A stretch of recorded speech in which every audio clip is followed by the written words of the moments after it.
വന്നിട്ടുള്ളത് നല്ല പഞ്ഞി പോലത്തെ വെള്ളപ്പത്തിൻ്റെ റെസിപ്പിയുമായിട്ടാണ്. ഇതിൽ നമ്മൾ വെള്ളപ്പം നല്ല സോഫ്റ്റായിട്ട് കിട്ടാൻ വേണ്ടിയിട്ട് ചോറിന് പകരം ഒരു ഇൻഗ്രീഡിയൻസ് നമ്മൾ ആഡ് ചെയ്ത് കൊടുക്കുന്നുണ്ട്. അതിലാണ് നമ്മുടെ ഈ ഒരപ്പം നല്ല സോഫ്റ്റായിട്ട് കിട്ടുന്നത്. അപ്പോൾ നമുക്ക് ഇതെങ്ങനെയാണ് ഉണ്ടാക്കുന്നതെന്ന് നോക്കാം. ഇതിന് വേണ്ടിയിട്ട് നമുക്ക് ആദ്യം തന്നെ ഒരു പാനിലേക്ക് 2 ഗ്ലാസ് വെള്ളം ഒഴിച്ചു കൊടുത്തിട്ടുണ്ട്. ഇത് തിളച്ച് വരുന്ന ടൈമിൽ നമ്മൾ പുട്ടുപൊടിയാണ് ചേർത്ത് കൊടുക്കുന്നത്. ഇതൊരു 1/4 കപ്പ് പുട്ടുപൊടിയാണ് നമ്മൾ ചേർത്ത് കൊടുക്കുന്നത്. പുട്ടുപൊടി ഇട്ട് കൊടുത്തു കഴിഞ്ഞാൽ നമുക്ക് ഫ്ലെയിം ഓഫ് ചെയ്യാം. ഫ്ലെയിം ഓഫ് ചെയ്തതിന് ശേഷം നമുക്കിത് നന്നായിട്ടൊന്ന് ഇളക്കി കൊടുക്കാം, നന്നായിട്ടൊന്ന് മിക്സ് ചെയ്ത് കൊടുക്കാം. അപ്പത്തിന് അരി അരിക്കുന്ന സമയത്ത് അതിലേക്ക് ചോറ് ചേർക്കാനില്ല എന്നുണ്ടെങ്കിൽ നമുക്ക് ഇതുപോലെ പുട്ടുപൊടി വെച്ചിട്ട് ചെയ്യാവുന്നതാണ്. നല്ല സോഫ്റ്റ് ആയിട്ടുള്ള വെള്ളപ്പം തന്നെ നമുക്ക് കിട്ടുന്നതാണ്. നന്നായി മിക്സ് ചെയ്തതിന് ശേഷം നമുക്കിതൊന്ന് ചൂടാറാൻ വെക്കണം. ആ ഒരു നേരം കൊണ്ട് നമുക്ക് മിക്സിയുടെ ജാറിലേക്ക് ഒരു മുറി തേങ്ങ ചെരുവിയെടുത്തത് ആഡ് ചെയ്ത് കൊടുക്കാം. അതിനുശേഷം ഞാൻ ആഡ് ചെയ്ത് കൊടുക്കുന്നത് പച്ചരിയാണ്. ഇതൊരു 4 ഗ്ലാസ് പച്ചരി 4-5 മണിക്കൂർ കുതിർത്തി എടുത്തിട്ടുള്ളതാണ്. നിങ്ങൾക്ക് ഇത്രയൊന്നും വേണ്ടാന്നുണ്ടെങ്കിൽ ഓരോ ഇൻഗ്രീഡിയൻസിൻ്റെയും നേർപകുതിയാക്കിയിട്ട് എടുത്താൽ മതിയാവും. ഇനി നമുക്ക് ഈ ഒരു പച്ചരി അരിച്ചെടുക്കണം. തേങ്ങയുടെ കൂടെ ഇട്ടിട്ട് നമുക്ക് ഈ ഒരു പച്ചരി അരിച്ചെടുക്കാം.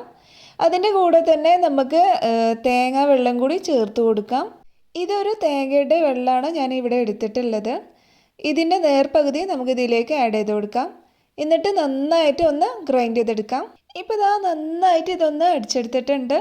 ഇത് അത്ര തരികളൊന്നും ഇല്ലാതെ നല്ല സോഫ്റ്റായിട്ട് തന്നെ അടിച്ചെടുത്തിട്ടുണ്ട്. പകുതി അരി മാത്രമേ ഞാൻ ഇവിടെ അടിച്ചെടുത്തിട്ടുള്ളൂ. ഇത് നമുക്കൊരു പാത്രത്തിലേക്ക് മാറ്റാം. അതിന് ശേഷം ബാക്കിയുള്ളതും കൂടി അരിച്ചെടുക്കാം. ഇനി ഇതാ ഞാൻ ബാക്കിയുള്ള അരിയും തേങ്ങാവെള്ളം കൂടി ചേർത്തിട്ട് ഒന്ന് അരിച്ചെടുത്തിട്ടുണ്ട്. ഇനി നമ്മൾ മാറ്റി വെച്ചിട്ടുള്ള പുട്ടുപൊടിയുടെ ആ മിക്സ് ഉണ്ടല്ലോ, അത് നമുക്ക് ഇതിലേക്ക് ചേർത്ത് കൊടുക്കാം. കുറേശ്ശെ ആയിട്ട് വേണം നമുക്ക് ഇതിലേക്ക് ഇട്ട് കൊടുത്തിട്ട് മിക്സ് ചെയ്ത് കൊടുക്കാൻ. കൈകൊണ്ടല്ലെങ്കിൽ നമുക്കൊരു തവി കൊണ്ട് നന്നായിട്ട് മിക്സ് ചെയ്ത് കൊടുത്താൽ മതിയാവും. കൈകൊണ്ട് തന്നെ മിക്സ് ചെയ്ത് കൊടുക്കുന്നതായിരിക്കും നല്ലത്. എന്നാലേ ആ കട്ടകളൊക്കെ ഉണ്ടെങ്കിൽ നന്നായിട്ട് ഒടിഞ്ഞ് അതിലേക്ക് മിക്സായി കിട്ടുള്ളൂ. ഇനി ഒരു ചെറിയ ബൗളിലേക്ക് ഒരു 1/4 ടീസ്പൂൺ ഈസ്റ്റും കുറച്ച് വെള്ളം കൂടി ഒഴിച്ചിട്ട് നന്നായിട്ട് മിക്സ് ചെയ്ത് കൊടുത്തിട്ടുണ്ട്. അത് നമുക്ക് ഈ ഒരു ബാറ്ററിലേക്ക് ഒഴിച്ചു കൊടുക്കാം. അതിൻ്റെ കൂടെ നമുക്കൊരു 2 ഗ്ലാസ് വെള്ളം കൂടി ഒഴിച്ചു കൊടുക്കാം. അതിനുശേഷം നമുക്കിത് നന്നായിട്ടൊന്ന് മിക്സ് ചെയ്ത് കൊടുക്കണം. കുറേശ്ശെ ആയിട്ട് വെള്ളം ഒഴിച്ചിട്ട് നമുക്കിതുപോലെ ഒന്ന് മിക്സ് ചെയ്ത് കൊടുക്കാം. ഇപ്പോൾ നമ്മുടെ ബാറ്റർ ഈ ഒരു തിക്നെസ്സിലാണുള്ളത്. നിങ്ങളുടെ ബാറ്റർ നല്ല ടൈറ്റ് ആണെന്നുണ്ടെങ്കിൽ കുറച്ചും കൂടി വെള്ളം ഒഴിച്ചിട്ട് ഈ ഒരു പരുവത്തിലാക്കി എടുത്താൽ മതിയാവും. ഇനി നമുക്കിതൊന്ന് മൂടി വെച്ചിട്ട് റെസ്റ്റ് ചെയ്യാൻ വെക്കാം. ഇത് ഞാൻ തലേ ദിവസം അരച്ച് വെച്ചതിന് ശേഷം പിറ്റേ ദിവസം രാവിലെയാണ് അപ്പോൾ ഉണ്ടാക്കാൻ വേണ്ടിയിട്ട് എടുത്തിട്ടുള്ളത്. പിറ്റേ ദിവസം രാവിലെയാണ് ഞാൻ ഈ ഒരു ബാറ്ററിലേക്ക് ഉപ്പ് ഇട്ട് കൊടുത്തിട്ടുള്ളത്. ആവശ്യത്തിന് ഉപ്പ് ഇട്ട് കൊടുത്തതിന് ശേഷം നമുക്കിതൊന്ന് നന്നായിട്ടൊന്ന് മിക്സ് ചെയ്ത് കൊടുക്കാം. ഈ ഒരു ബാറ്റർ നിങ്ങൾക്ക് കാണുമ്പോൾ തന്നെ അറിയാം നല്ല ഫെർമെൻ്റായി കിട്ടിയിട്ടുണ്ട്. നല്ല സോഫ്റ്റ് ആയിട്ടുള്ള ബാറ്ററായിട്ട് കിട്ടിയിട്ടുണ്ട്. ഉപ്പെല്ലാം ഇട്ടിട്ട് നല്ലോണം മിക്സ് ചെയ്ത് കൊടുത്തതിന് ശേഷം നമുക്ക് അപ്പം ഉണ്ടാക്കിയെടുക്കാം.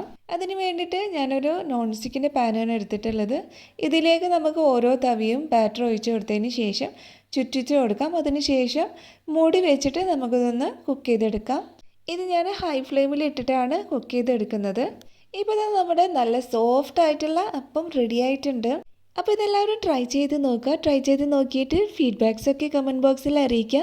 എൻ്റെ ചാനൽ ആദ്യമായിട്ടാണ് നിങ്ങൾ കാണുന്നതെങ്കിൽ ഒന്ന് സബ്സ്ക്രൈബ് ചെയ്യാൻ മറക്കരുത്. എൻ്റെ വീഡിയോ നിങ്ങൾക്ക് ഇഷ്ടപ്പെട്ടിട്ടുണ്ടെങ്കിൽ ഒന്ന് ലൈക്ക് ചെയ്യാനും മറക്കരുത്. അപ്പോൾ നമുക്ക് അടുത്ത നല്ലൊരു വീഡിയോയുമായി കാണാം.